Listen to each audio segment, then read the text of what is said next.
The night the snow trapped me in that mountain lodge, I thought my life was ending. It turns out it was only beginning. Back then, if you'd asked me who I was, I would have given you a title. CEO, President, daughter of the founder. I could recite numbers, deadlines, growth charts.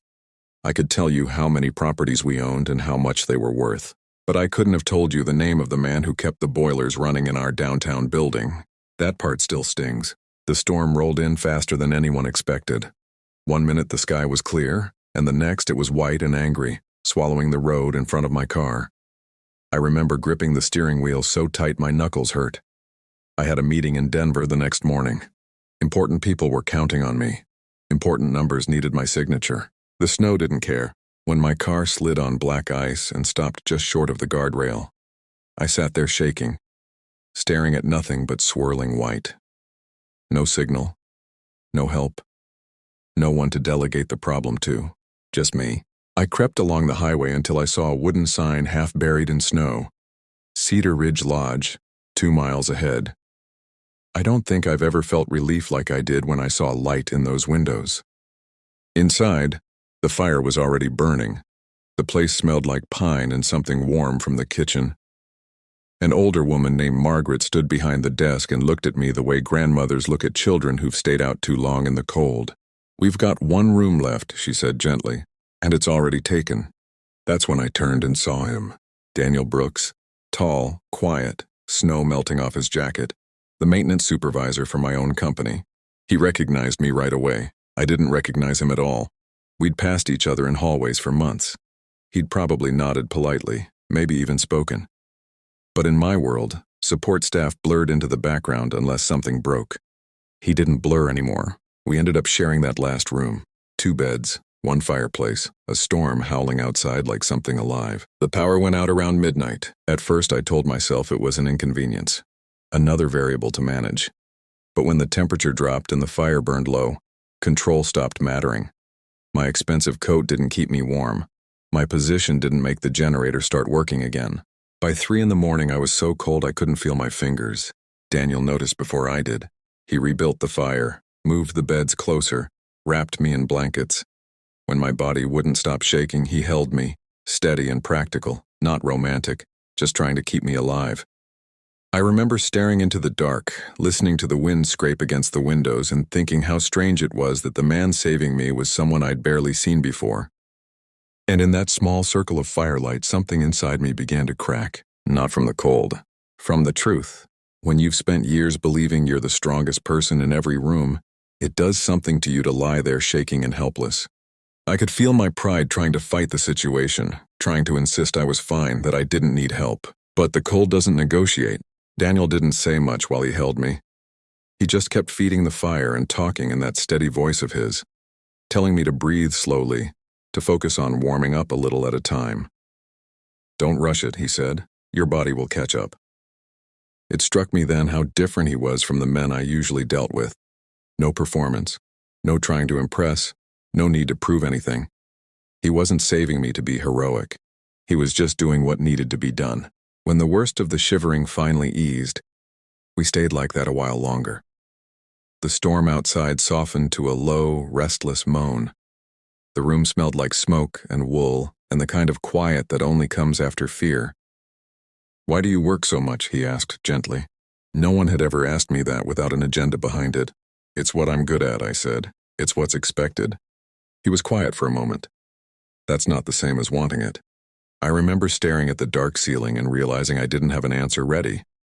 I had always assumed that wanting and succeeding were the same thing, that if I was good at something, I should build my life around it. But lying there, held together by someone who'd chosen a smaller career so he could raise his son, I began to see the difference. He told me about Connor, about bedtime stories and soccer practices, about losing his wife and learning that life could change without warning. He spoke about his son the way some people talk about faith, with certainty. "I chose him," Daniel said softly, "every day." That sentence settled somewhere deep inside me. No one had ever spoken about choosing family in front of me like that. In my world, you balanced family around work. You squeezed it in. You scheduled it between calls. You didn't choose it first. By the time dawn came, the storm had passed. The world outside the window was buried in white, clean and quiet like nothing bad had ever happened. But something had happened. When we went downstairs for coffee, Margaret looked at us the way older women do when they know more than they're saying. "Storms show people things," she told me, sliding a mug across the counter. "They strip away the noise." On the drive back to Denver later that day, I didn't turn on the radio. I didn't call my assistant. I just drove through the mountains in silence. I kept hearing Daniel's voice in my head. That's not the same as wanting it. For the first time in 15 years, I wondered if I had built a life that looked impressive but felt empty. And that thought scared me more than the snow ever had. When I walked into the office Monday morning, everything looked the same. The marble floors still shined. The elevator still hummed. My assistant still had a stack of folders waiting on my desk. But I didn't feel the same. I noticed things I'd never paid attention to before. The security guard who always nodded when I passed. The woman from housekeeping adjusting a crooked picture frame. The maintenance request clipboard sitting near the service hallway. Daniel's world had always been here, right under my nose. I just hadn't seen it. By mid-morning, I was buried in damage control. The vendor fraud he'd flagged turned out to be much bigger than we thought. Meetings were called. Lawyers were looped in. My father left 2 messages asking why I'd missed the board session. The old me would have thrived on that chaos. I would have leaned into it, fueled by the urgency. Instead, I found myself thinking about a small mountain room and the sound of wind against the windows. Around 3 o'clock, I asked my assistant to bring Daniel into the executive conference room. She looked surprised. "The maintenance supervisor?" "Yes," I said, "the one who caught what we missed." He walked in wearing his work boots and a pressed flannel shirt, looking slightly uncomfortable among glass walls and polished oak. He stood by the window until I invited him to sit. We went over the numbers together, and I watched something shift in him as we talked. His eyes sharpened, his posture changed. He wasn't just reacting. He was analyzing, suggesting better checks, noting small gaps in process that no one in the executive suite had considered. It hit me then. This man wasn't just a maintenance supervisor. He was an engineer who had stepped back from a larger career to raise his son. He had chosen differently. After the meeting, when everyone else filed out, I stopped him. "Thank you," I said. "You saved us a lot of money." He shrugged. "Just paying attention." There was that phrase again, paying attention. On paper, I ran a company worth hundreds of millions. But he had been the one paying attention to what mattered. That night, instead of staying late, I left at 6. It felt almost rebellious. I went home to my penthouse, stood in the middle of that beautiful, silent space and realized it didn't feel like home. It felt like a showroom, a place designed to impress people who were never there. I poured myself a glass of wine and didn't open my laptop. I just sat, and I admitted something I hadn't allowed myself to say out loud in years. I was lonely, not because I didn't have people around me, I had plenty, but because I had built walls so tall around my life that no one could really step inside, except somehow Daniel had, and I didn't know what to do with that yet.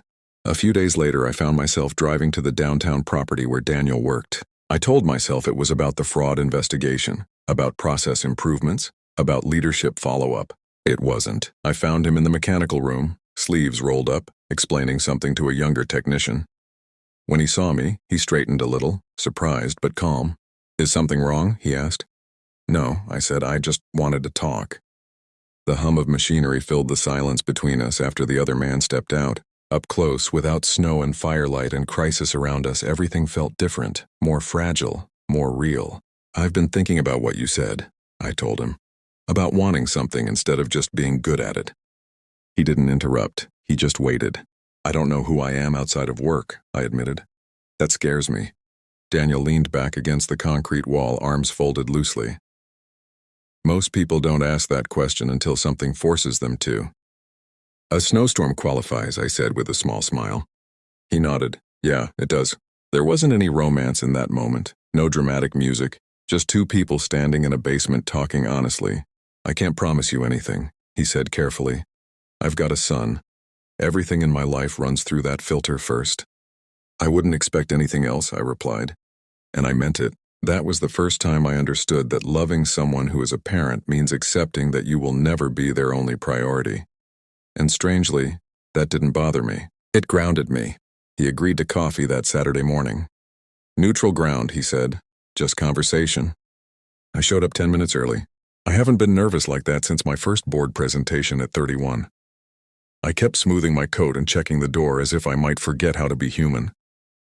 When he walked in, he looked relaxed, ordinary, and that steadiness of his calmed me again. We talked for 2 hours, not about business, not about strategy, about his wife, about grief, about my childhood in a house where success was oxygen, about how easy it is to confuse achievement with belonging. At one point, he asked me, "When was the last time you did something that had nothing to do with work?" I couldn't answer right away.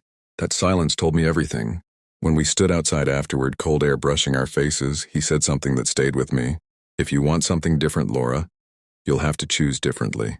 Small things count." Small things. I'd built my life on big moves, major deals, aggressive growth.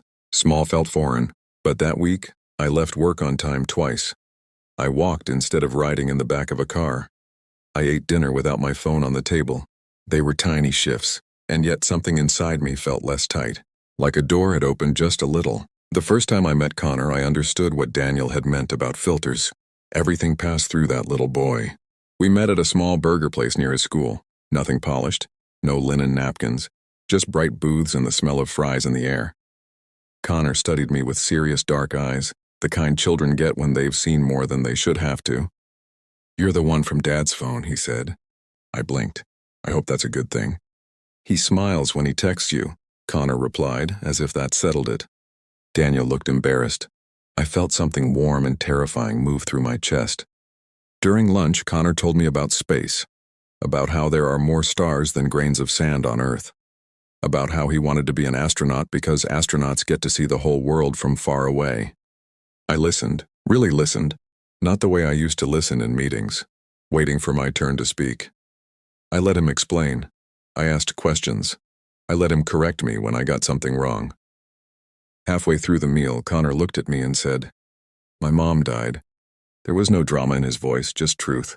"I know," I said gently. "I'm sorry." He nodded. "Dad says it's okay to like new people, that it doesn't mean I miss her less." My throat tightened. That kind of clarity from a 7-year-old humbles you. "Your dad's right," I said. Connor took a bite of his burger, thinking hard. "If you're going to be around, you have to be nice to him. He's the best dad." I didn't hesitate, I promise. After lunch, Connor hugged me before climbing into Daniel's car. It was quick, fierce, uncomplicated, and I realized something in that moment. This wasn't about romance anymore. This was about becoming someone worthy of stepping into a child's life. That week, I signed up for a pottery class at a community center near my apartment. I hadn't taken a class just for myself since college. The first night I ruined 3 bowls. The clay collapsed under my hands, it spun off center, it refused to obey. I almost laughed. For years I had been the person who controlled outcomes, who shaped results. But clay doesn't respond to force. The instructor leaned over and said softly, "Gentle hands. Let it guide you." I thought about Daniel's steadiness, about Connor's open honesty, about how neither of them were impressed by control. They were moved by presence. When I finally made a bowl that stood upright, uneven, imperfect, I felt proud in a way that had nothing to do with revenue charts. It was small, but it was mine. And for the first time in a long time, I wasn't trying to win. I was trying to grow. Change doesn't happen all at once. It's quieter than that. It's choosing to leave the office when you said you would. It's turning your phone face down during dinner. It's learning the difference between urgent and important. A month after the storm, I called a board meeting. My father thought I was about to announce an expansion. Instead, I told them I was hiring a chief operating officer. "I can't keep running every detail," I said. "It's not sustainable, and it's not necessary." There were raised eyebrows, a few careful questions. My father looked at me as if I'd just suggested selling the company. But I held steady. For the first time, I wasn't trying to prove I could carry everything alone. I was trying to build something that could breathe without me gripping it. Rachel started 2 weeks later. Competent, calm, unthreatened by my title. The first time I left a crisis fully in her hands, I sat in my car afterward and felt the old panic rise up. What if it falls apart? It didn't. That evening, instead of returning to the office, I sat at Daniel's kitchen table helping Connor glue cardboard onto a science project about Mars. "Hold it steady," he instructed me seriously. "Yes, sir," I replied. Daniel watched us from the stove, stirring pasta sauce, a small smile tugging at his mouth. That kitchen was modest. The counters scratched, the chairs mismatched. but it felt warmer than my penthouse ever had. Later that night, after Connor had gone to bed, Daniel and I sat on the porch wrapped in blankets. "Are you sure this isn't temporary?" he asked gently. "You choosing us like this?" I understood what he was really asking. Would I go back to who I was when things got hard? "I don't know if I'll always get it right," I admitted. "But I know I don't want to lose this." This wasn't dramatic, it wasn't glamorous. It was homework and grocery lists and quiet talks under porch lights. It was someone expecting you home. He reached for my hand. "I can't afford to rush," he said. "Connor comes first." "I know," I replied. And for the first time in my life, not being first didn't feel like rejection. It felt like safety. In December, I missed a late investor call so I could watch Connor's school concert. I stood in a crowded cafeteria, holding a paper cup of weak coffee, listening to second graders sing off-key holiday songs. Connor searched the audience until he found us. When his eyes landed on mine, he grinned. That grin did more for my sense of worth than any quarterly report ever had. On the drive home, Daniel reached across the console and squeezed my hand. "You chose right," he said. For once, I believed him. By spring, my penthouse didn't feel like a showroom anymore. It felt like a home. Connor's books lined the shelves where decorative volumes used to sit untouched. A telescope stood proudly by the living room window, and an orange tabby named Galileo slept in whatever patch of sunlight he could find. Daniel and Connor moved in slowly, one box at a time. We didn't rush it. We let the space change the way clay changes under careful hands. There were adjustments. Connor forgot to close cabinets. Daniel left tools on the counter. I had to learn that not every surface needed to look perfect. But the laughter in those rooms was worth every scratch on the hardwood. Work shifted too. Rachel handled operations with steady confidence. I still made big decisions, still led strategy meetings, but I wasn't living inside the office anymore.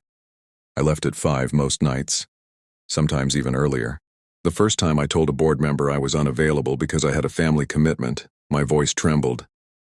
The second time it didn't.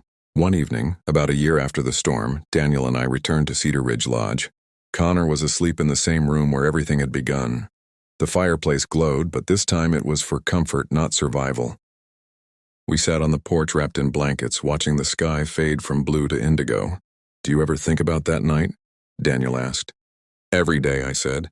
I thought about the woman I had been, composed, capable, admired, and deeply alone. I thought about the moment I admitted in the dark that I didn't like who I'd become, and I thought about all the small choices that followed. Coffee instead of control. Pottery instead of perfection. Dinner instead of deadlines. "Do you like who you are now?" he asked, echoing the question he'd once asked me by firelight.